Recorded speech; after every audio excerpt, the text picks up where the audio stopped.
The third thing is we've got to get rid of these outdated economic modes of thinking. And one of these I just mentioned about monetarism, but there is another one, and that is the thinking that we need free markets and no state intervention. This is simply silly. Okay, we have never had more state intervention than we actually witness today.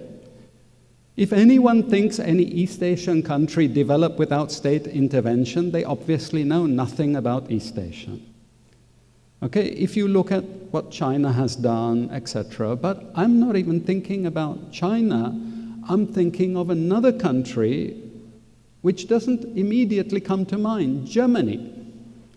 Everyone thinks, oh, German manufacturers, they're so brilliant, they're naturally good at engineering and so on. Nonsense. The government in Germany has had a long-term policy of supporting industry.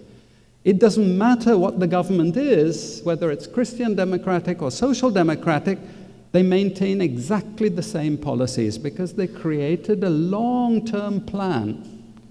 And this is the basis for Germany's success. The Chinese have similar, but it's easier for them since they don't have changes from social to Christian democratic, etc.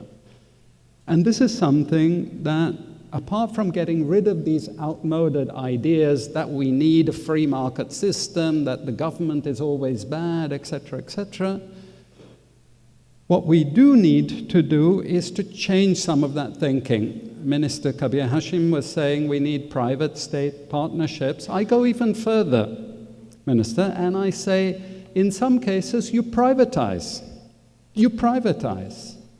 You don't have this absurd dogmatic affinity to state-run corporations, which should be operating on a competitive basis. Competition is good, but not for strategic enterprises. Ports, airports, unless you can make them competitive. The secret is, can you make it competitive? And this is my last point, is why I like this term Sri Lanka Incorporated, is because you have to think of Sri Lanka as one corporate ship. The aim is, how do we reduce costs and attract those Chinese businesses, those Japanese businesses, those Korean businesses to replicate the models, which we know are successful. How do we make sure that we don't privatize the wrong things? If Sri Lanka has a government shoe company, why should that be government? What nonsense is that? This belongs in the private sector.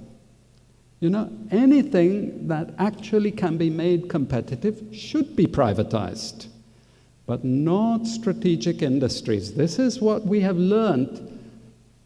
My best example is Lee Kuan Yew in Singapore. You couldn't get a more market-oriented person than Lee Kuan Yew, but look at Lee Kuan Yew's strategy.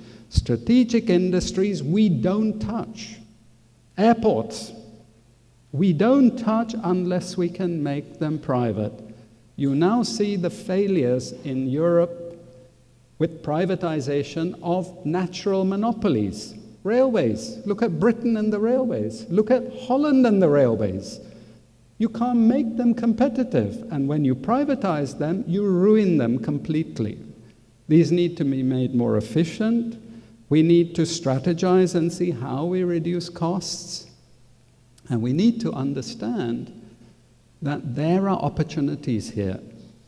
And why the recession is the opportunity is, in global recessions, companies want to relocate. This is their opportunity to relocate, and they look to countries that they can relocate to. We have 100 years of this experience.